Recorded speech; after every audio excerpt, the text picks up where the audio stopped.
सभी को नमस्कार। मेरा नाम है महेश और आप देख रहे हैं इंटरनेशनल अफेयर्स हिंदी। दोस्तों, आज एक बड़ी अपडेट सामने आई है। सऊदी और पाकिस्तान के बीच हुआ है म्यूचुअल डिफेंस पैक्ट। इस वीडियो में हम जानेंगे स्ट्रैटेजिक म्यूचुअल डिफेंस एग्रीमेंट आखिर है क्या, सऊदी अरब और पाकिस्तान को इस एग्रीमेंट की जरूरत क्यों पड़ी, इस म्यूचुअल डिफेंस पैक्ट के वैश्विक असर क्या है, साथ ही साथ भारत पर इसके क्या असर हो सकते हैं। तो जुड़े रहे इंटरनेशनल अफेयर्स हिंदी चैनल के साथ, वीडियो पूरा देखें। और दोस्तों, आपका अपना चैनल है, सब्सक्राइब जरूर कीजिए। चलिए सबसे पहले खबर देखते हैं। यहाँ राउटर्स की खबर है, Saudi Arabia nuclear arm Pakistan sign mutual defence pact. मतलब यहाँ लिखा है, सऊदी अरब और परमाणु सशस्त्र पाकिस्तान ने आपसी रक्षा समझौते पर हस्ताक्षर किए। आप यहाँ भी देख सकते हैं, द गार्डियन की खबर है, Saudi Arabia and Pakistan sign mutual defence pact as regional tension escalate. मतलब यहाँ कहा जा रहा है, क्षेत्रीय तनाव बढ़ने के बीच सऊदी अरब और पाकिस्तान ने आपसी रक्षा समझौते पर हस्ताक्षर किए। अब यह रियलिटी है कि पाकिस्तान और सऊदी अरब ने 17 सितंबर यानी कल strategic mutual defence agreement sign किया।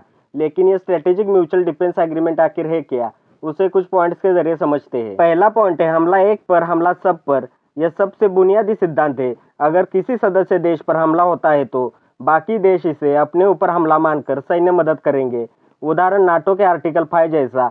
अब सऊदी पाकिस्तान डील भी यही कहती है कि attack on one, attack on both. दूसरा पॉइंट है सुरक्षा गारंटी। यह समझौता सदस्य देशों को आश्वासन देता है कि संकट में वे अकेले नहीं होंगे। इससे छोटे या कमजोर देश को बड़े देश का संरक्षण मिलता है।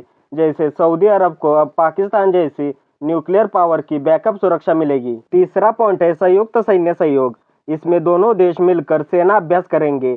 हथियारों, मिसाइल टेक्नोलॉजी और रक्षा प्रणालियों को साझा किया जाएगा। जरूरत पड़ने पर एक देश अपनी सेना दूसरे देश की धरती पर भी तैनात कर सकता है। चौथा पॉइंट है खुफिया जानकारी का आदान प्रदान। आतंकवाद, दुश्मन की गतिविधियां, साइबर अटैक जैसी जानकारियां तुरंत साझा की जाती है। उदाहरण, अगर ईरान सऊदी अरब पर मिसाइल तैयार कर रहा है तो पाकिस्तान अपनी खुफिया एजेंसी से पहले ही सूचना देगा। पांचवा पॉइंट है रणनीतिक संतुलन। ऐसे समझौते सिर्फ सुरक्षा के लिए नहीं होते, बल्कि दुश्मनों को मैसेज देने के लिए भी होते हैं।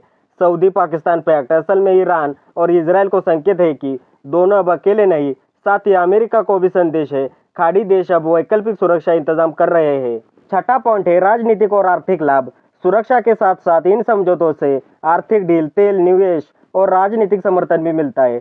पाकिस्तान को सऊदी से पैसा और तेल मिलेगा, जबकि सऊदी को पाकिस्तान की सैन्य ताकत और परमाणु सुरक्षा की छाया मिलेगी। सातवां पॉइंट है न्यूक्लियर छाया। पाकिस्तान एक परमाणु शक्ति है। सऊदी अरब को सीधे परमाणु हथियार नहीं मिल रहे, लेकिन इस पैक्ट से अप्रत्यक्ष रूप से वह पाकिस्तान की न्यूक्लियर डिटरेंस के तहत सुरक्षित महसूस करेगा। यही इस डील का सबसे संवेदनशील पहलू है। अब सबसे अहम मुद्दा, आखिर सऊदी अरब और पाकिस्तान को इस एग्रीमेंट की क्यों जरूरत पड़ी, उसे भी कुछ पॉइंट्स के जरिए समझते हैं। सऊदी अरब को क्यों जरूरत थी? पहला पॉइंट है अमेरिका पर घटता भरोसा। पहले सऊदी की सुरक्षा गारंटी अमेरिका देता था, लेकिन हाल के सालों में वॉशिंगटन की नीतियां और मध्य पूर्व से पीछे हटने की रणनीति ने खाड़ी देशों का भरोसा कमजोर कर दिया। दूसरा पॉइंट है ईरान का बढ़ता दबदबा। ईरान ने इराक, सीरिया, यमन जैसे देशों में अपना प्रभाव बढ़ा लिया है। सऊदी को डर है कि ईरान से सीधा संघर्ष कभी भी हो सकता है। तीसरा पॉइंट है इजराइल की सक्रियता। इजराइल की नई सैन्य गतिविधियां और उसके गुप्त ऑपरेशन सऊदी समेत खाड़ी देशों के लिए चिंता का कारण है। चौथा पॉइंट है परमाणु सुरक्षा। सऊदी के पास परमाणु हथियार नहीं है, पाकिस्तान एक न्यूक्लियर पावर है। इस पैक्ट से सऊदी को अप्रत्यक्ष रूप से पाकिस्तान की न्यूक्लियर छाया मिलती है। अब पाकिस्तान को क्यों जरूरत थी? पहला पॉइंट है आर्थिक संकट।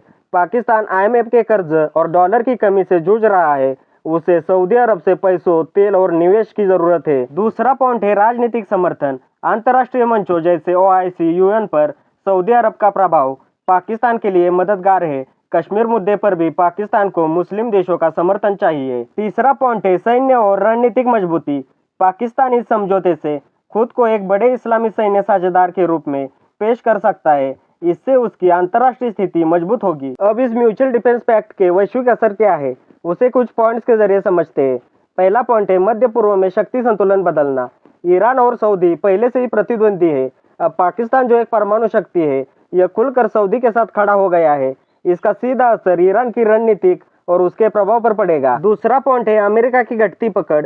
खाड़ी देशों को सुरक्षा की गारंटी पहले अमेरिका देता था। यह पैक्ट दुनिया को संदेश है कि अब सऊदी अरब जैसा देश अमेरिका पर पूरी तरह निर्भर नहीं रहेंगे। इससे अमेरिका की वैश्विक छवि और दबदबा पर असर पड़ेगा। तीसरा पॉइंट है इजराइल की चिंता।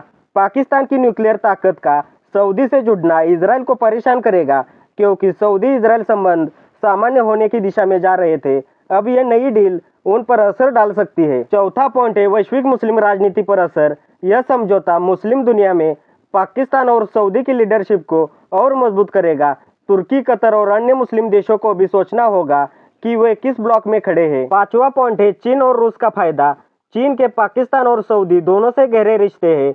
यह डील चीन के बेल्ट एंड रोड इनिशिएटिव और ऊर्जा सुरक्षा के लिए फायदेमंद हो सकती है।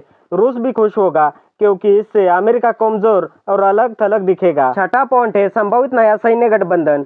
यह पैक्ट भविष्य में मुस्लिम नाटो या मिडल ईस्ट सिक्योरिटी अलायंस जैसी किसी नई संस्था की नींव रख सकता है। इससे दुनिया में नए पावर ब्लॉक्स बनेंगे। अब भारत पर भी क्या असर हो सकते हैं, उसे भी कुछ पॉइंट्स के जरिए समझते हैं। पहला पॉइंट है कूटनीतिक चुनौती। भारत और सऊदी अरब के रिश्ते मजबूत है, तेल आयात, प्रवासी भारतीय निवेश आदि, लेकिन अब सऊदी पाकिस्तान के साथ आधिकारिक सैन्य साझेदारी में आ गया है। इससे भारत को सऊदी के साथ रिश्तों को संभालते हुए और भी सतर्क कूटनीति करनी होगी। दूसरा पॉइंट है पाकिस्तान को अतिरिक्त समर्थन। पाकिस्तान को आर्थिक मदद और राजनीतिक बैकअप मिलेगा। कश्मीर मुद्दे पर सऊदी अरब भविष्य में पाकिस्तान के पक्ष में और खुलकर बोल सकता है। अंतर्राष्ट्रीय मंच जैसे OIC, UN पर भारत को सऊदी का तटस्थ रुख पाना मुश्किल हो सकता है। तीसरा पॉइंट है ऊर्जा सुरक्षा।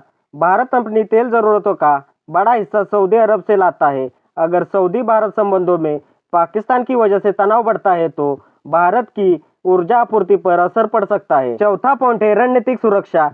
पाकिस्तान के पास न्यूक्लियर हथियार है। अगर सऊदी को पाकिस्तान की न्यूक्लियर छाया मिलती है तो यह भारत के लिए एक रणनीतिक खतरा हो सकता है। इससे भारत को अपनी सुरक्षा और रक्षा तैयारियों को और मजबूत करना होगा। पांचवा पॉइंट है व्यापार और निवेश पर असर। भारत खाड़ी देशों में बड़ा निवेश चाहता है। अगर पाकिस्तान सऊदी रिश्ते और गहरे हुए तो निवेश का एक हिस्सा पाकिस्तान की ओर मुड़ सकता है। हालांकि भारत की अर्थव्यवस्था बड़ी है, फिर भी उसे इस प्रतिस्पर्धा का सामना करना पड़ेगा। छठा पॉइंट है भू राजनीतिक दबाव। चीन पहले ही पाकिस्तान और सऊदी दोनों से करीबी संबंध रखता है। अगर यह तिकड़ी और मजबूत होती है तो भारत के लिए क्षेत्रीय भू राजनीति और कठिन हो जाएगी। दोस्तों, यह साफ है कि Saudi Arabia Pakistan defence pact सिर्फ एक समझौता नहीं बल्कि अंतर्राष्ट्रीय राजनीति का गेम चेंजर हो सकता है। अब सवाल आपसे, क्या आपको लगता है कि यह समझौता लंबे समय तक चलेगा या फिर हालात बदलते ही दोनों देश पीछे हट जाएंगे? अपनी राय कमेंट में जरूर लिखें। फिलहाल इस वीडियो में इतना ही। हमारे चैनल पर जियोपॉलिटिक्स के रिलेटेड सभी खबरों को कवर किया जाता है। एक बार चैनल की प्लेलिस्ट जरूर चेक कीजिए और इंटरनेशनल अफेयर्स हिंदी चैनल को सपोर्ट कीजिए। अगर वीडियो में दी हुई जानकारी अच्छी लगी तो वीडियो लाइक कीजिए, अपने दोस्तों के साथ वीडियो शेयर कीजिए और सबसे अहम बात, आपका अपना चैनल है, सब्सक्राइब जरूर कीजिए ताकि नए वीडियो की नोटिफिकेशन आपको मिलती रहे। मिलते हैं अगले वीडियो में, तब तक के लिए धन्यवाद। जय हिंद।